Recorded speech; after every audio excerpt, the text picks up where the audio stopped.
What happens when one of the most respected journalists in television sits down with royalty, only to have the entire interview collapse in spectacular fashion? In just 38 seconds, a single comment would turn a primetime interview into an absolute disaster that no one saw coming. Anderson Cooper has built his career on asking the tough questions. For decades, he's sat across from world leaders, celebrities, and controversial figures, always maintaining his composure, always staying professional. His reputation is spotless. He's the kind of journalist who can make anyone feel comfortable while still getting to the truth. So when Prince Harry agreed to appear on 60 Minutes, everyone expected a compelling conversation.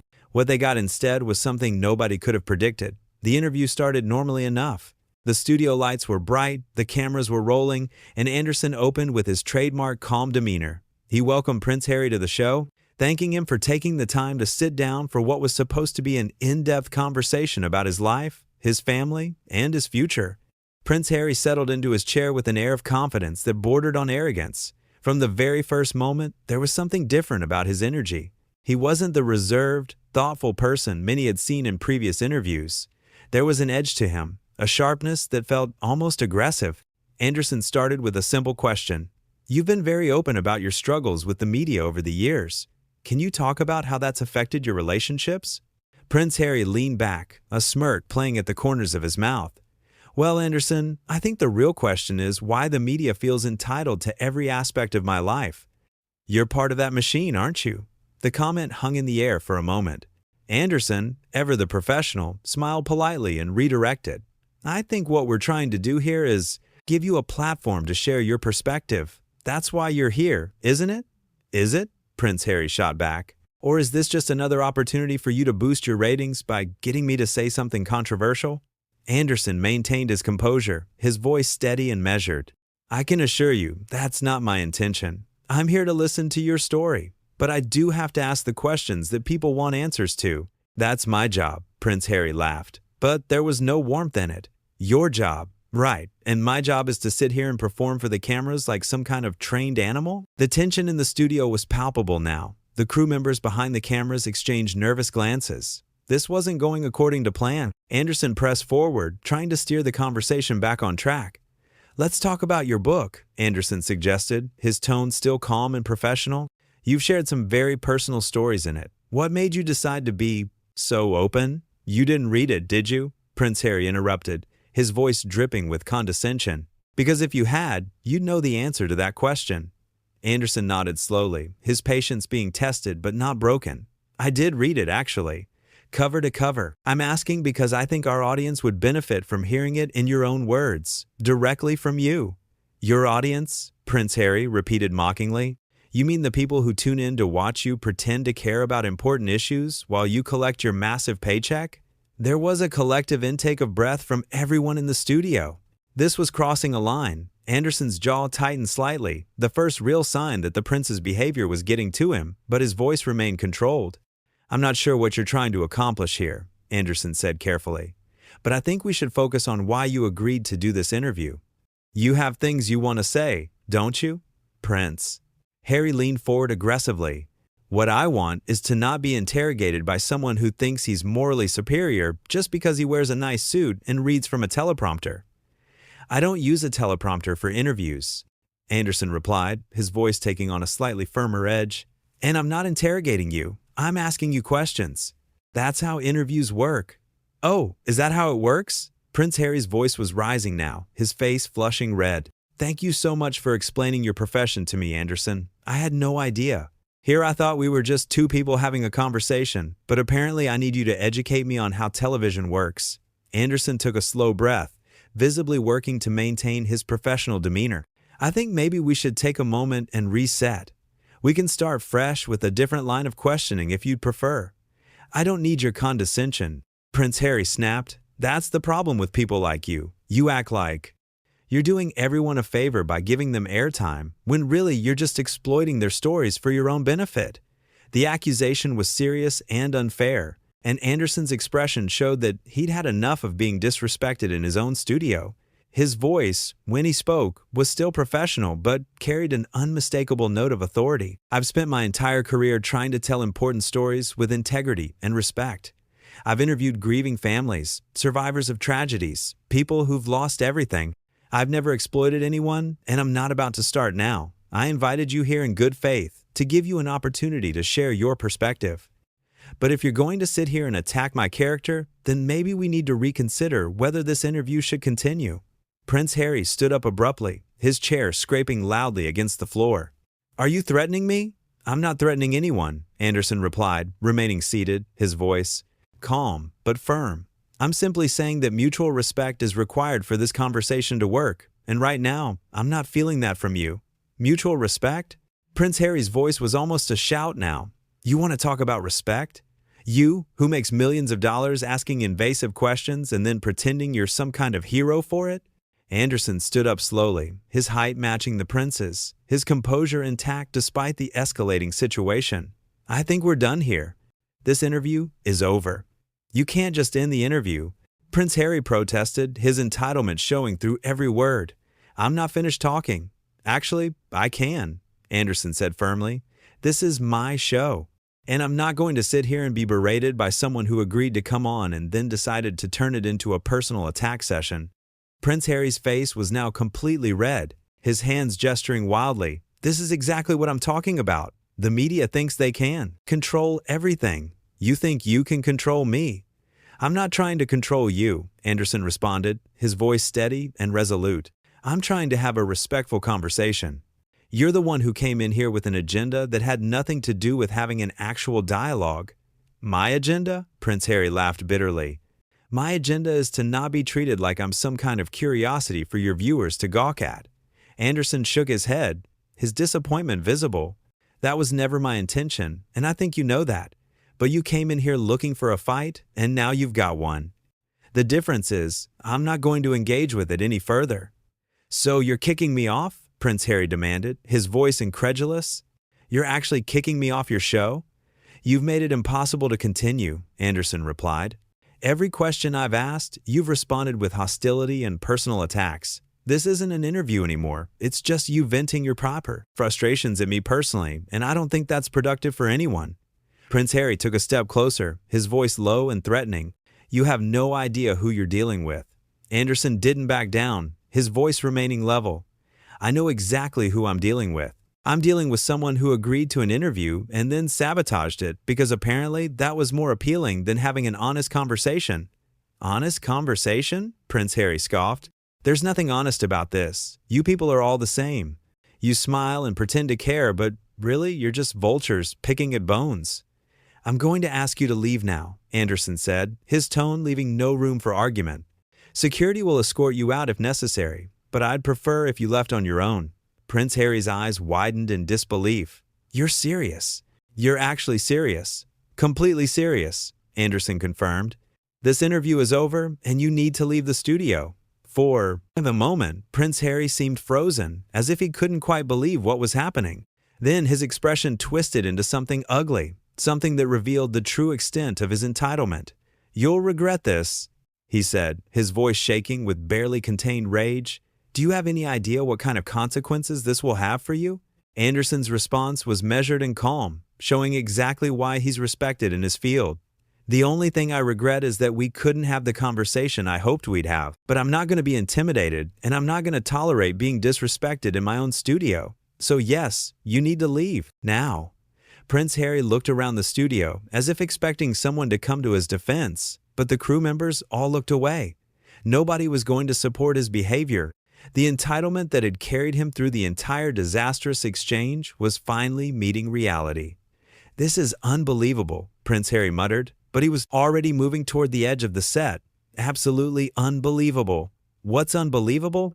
Anderson said, speaking loud enough for everyone to hear, is that you came here with an opportunity to share your story with millions of people, and you chose to waste it by attacking me instead.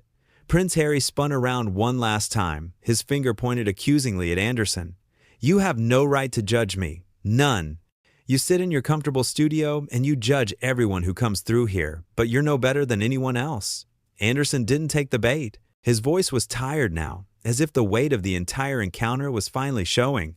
I'm not judging you. I'm just disappointed. I really did want to hear what you had to say. But you made that impossible.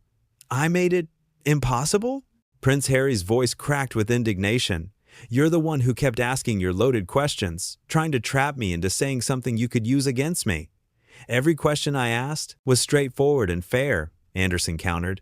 You're the one who chose to interpret them as attacks. That says more about your mindset coming into this than it does about my intentions. Prince Harry opened his mouth to respond, but before he could, a producer appeared at the edge of the set, speaking quietly but firmly. Sir, we need you to leave the studio now.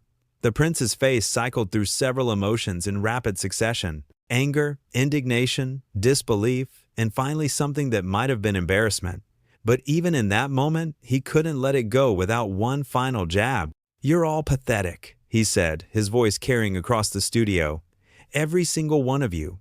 You think you're so important because you work in television, but you're just puppets, all of you, especially you, Anderson. You're the biggest puppet of them all. Anderson didn't respond. He simply stood there, his arms crossed, his expression neutral, waiting for the prince to finally leave. The silence was deafening, broken only by the sound of Prince Harry's footsteps as he stormed off the set. The heavy studio door slammed shut behind him, the sound echoing through the space. For several long seconds, nobody moved, nobody spoke. The crew members stood frozen, processing what they'd just witnessed. Anderson remained standing in the middle of the set, his posture still professional despite everything that had just happened. Finally, one of the producers approached him cautiously. Anderson, are you okay? He nodded slowly, uncrossing his arms. I'm fine. That was unfortunate, but it was necessary. We got all of it on camera, the producer said quietly. Everything from the moment things started going sideways. Anderson thought for a moment, then shook his head. We're not airing it. None of it. The producer looked surprised. But Anderson, this is huge. People will want to see what happened. I know they will, Anderson replied, but that's not why we do this. We're not here to humiliate people or to air confrontations for entertainment value. What happened here was unfortunate enough without turning it into a spectacle. Another voice chimed in from across the studio. He attacked you personally, Anderson, multiple times. You have every right to show people what really happened. Anderson turned to face the speaker, his expression thoughtful. Maybe. But I'm not interested in winning a public relations battle. I'm interested in maintaining the integrity of this program. We invited him here for an interview, not to create drama. The fact that it turned into drama doesn't change our responsibilities. The studio gradually came back to life as people began moving around, talking in hushed voices, processing the bizarre encounter they'd all witnessed. Anderson walked back to his chair, sat down heavily, and let out a long breath. The weight of what had just transpired was evident in his posture, but his resolve remained firm. A production assistant approached with a bottle of water, which Anderson accepted gratefully. He took a long drink, then looked around at his team, all of whom were watching him with a mixture of concern and admiration.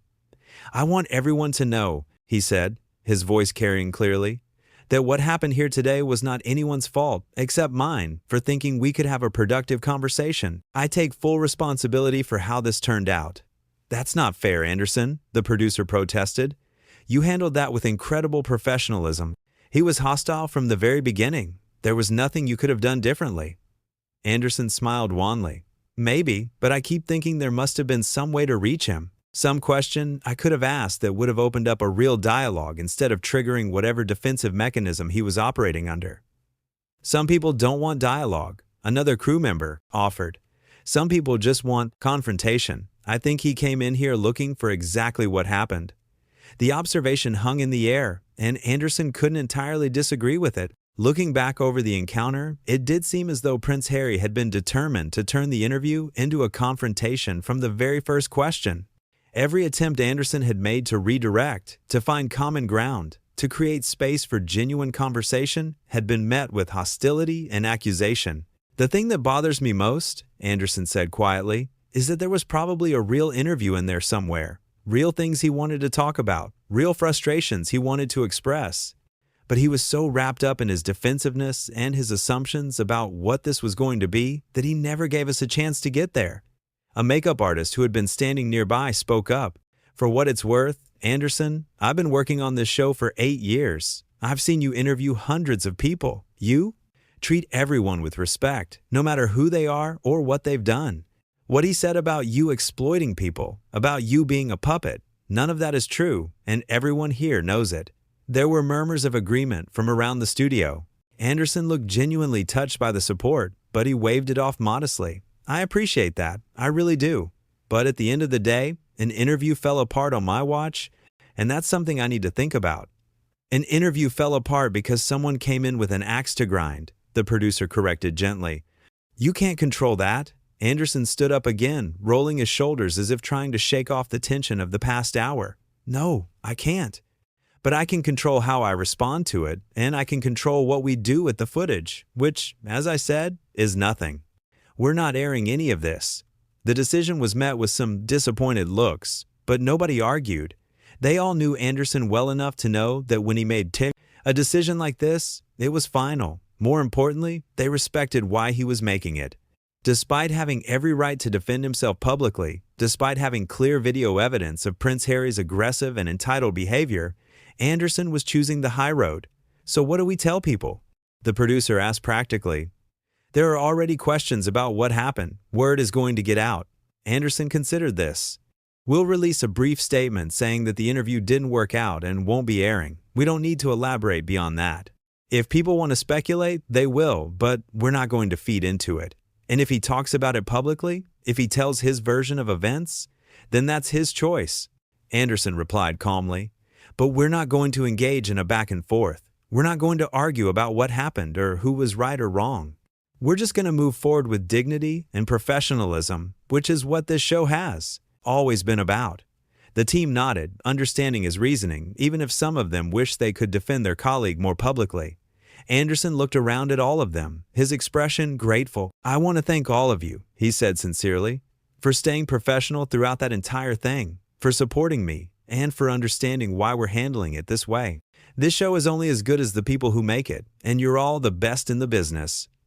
As the crew began the process of breaking down the set and wrapping up for the day, the initial shock of what had happened started to give way to a kind of resigned acceptance. They had all witnessed something unprecedented, something that would probably be talked about internally for years to come, but that the public would never see.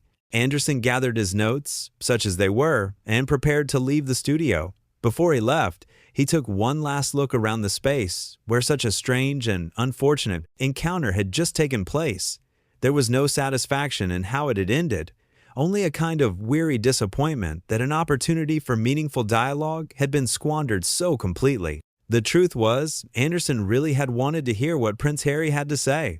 Despite all the controversies and the headlines, despite the public feuds and the tell-all projects, Anderson had approached the interview with genuine curiosity and openness.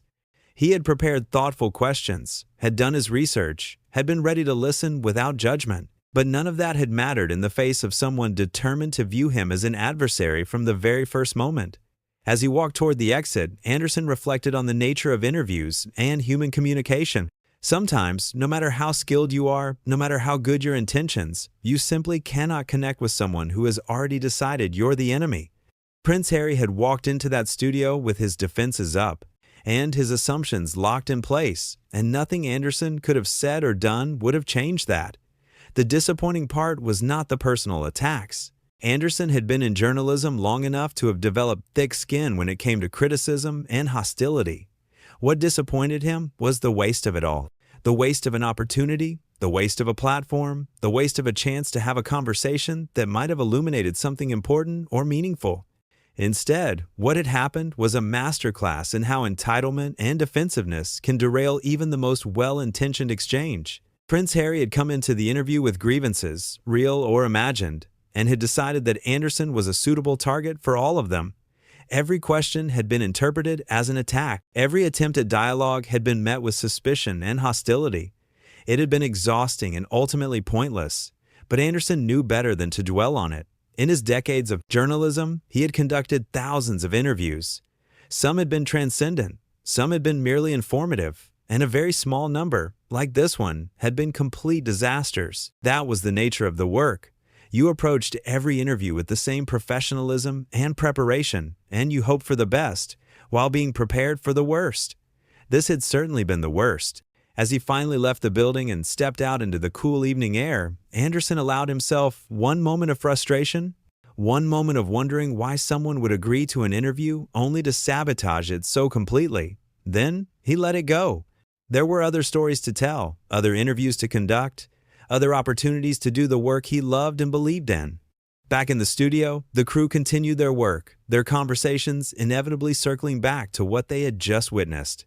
They talked about the moment when things first started to go wrong, about the look on Anderson's face, when Prince Harry made his first accusatory comment, about the tension that had built with each exchange until it finally exploded into the confrontation that ended the interview. They talked about how Anderson had handled it, how he had maintained his composure even in the face of increasingly aggressive behavior, how he had tried repeatedly to redirect and salvage the conversation before finally, reluctantly, calling an end to it. They talked about his decision not to air any of the footage, and while some questioned whether it was the right call, most agreed that it was the principled one. What had happened in that studio was a collision between two very different perspectives. On one side, a journalist trying to do his job with integrity and professionalism. On the other, a public figure who had apparently walked in with so many preconceptions and so much hostility that no real conversation was ever possible.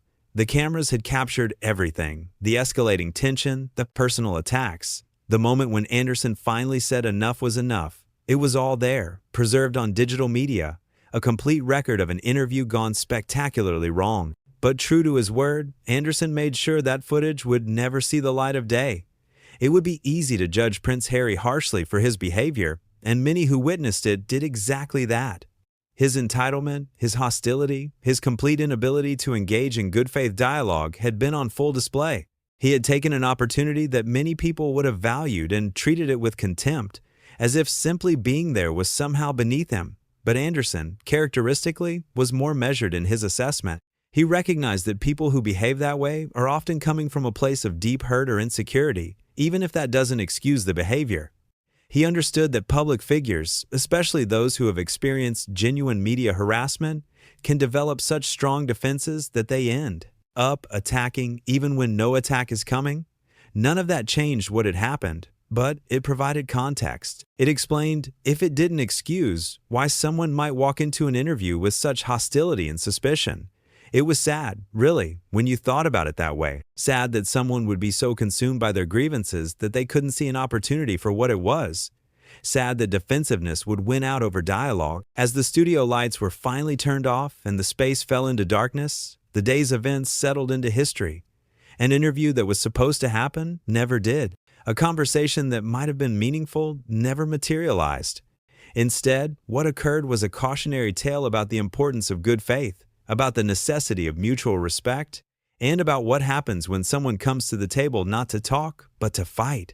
Anderson would move on to other interviews, other stories, other opportunities to do the work that had defined his career. The incident would fade from the immediate consciousness of his team, becoming one of those strange footnotes in the show's history. Prince Harry would presumably go on with his life, perhaps never quite understanding what had been lost in that studio, or perhaps understanding it all too well.